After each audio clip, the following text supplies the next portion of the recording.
استوى والتئ أي على والتئ وارتفع والجسد كما جاء في البخاري أكتب البخاري كيستي وقال صلى الله عليه وسلم كما جدني إن الله كتب كتابته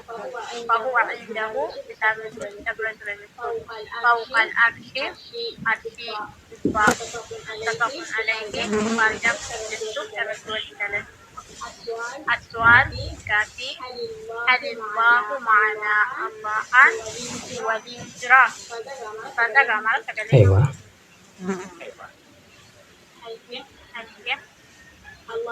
الله والإجراء الجواب سبيلا الله معنا نجرة والنجرة بسمعه نجتي إساتي ورأيته أكسمت أرجاء إساتي وإذنه بكتا إساتي والنجرة ذات إساتي نمو أرشيف باشرات قال تعالى الله نجرم قال لا تخافا كان تدعو فلا في هارون غافا كما فرعون تدعو جران جديد قال لا تخافا بجلك صداتنا إنني معكما أنت ولننجرا أسمع إني ولننجرا jadi asma'u min arga wa ara akasmat dargawan sahib sadana jadi begitu. Waqala sallallahu alaihi wasallam kama rasulullah jadani innakum bisin tad'una yuwammatu dibakanu dikalatu sami'an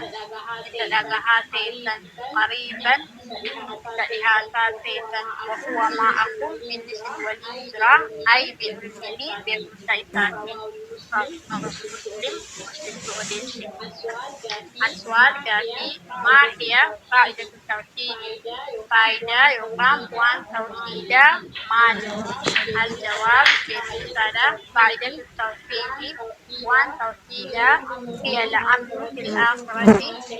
akhirati najabahu la min al-azabi kita ibtada wal bidayatu kadil margatuna fid dunya kana basi wa takfir wa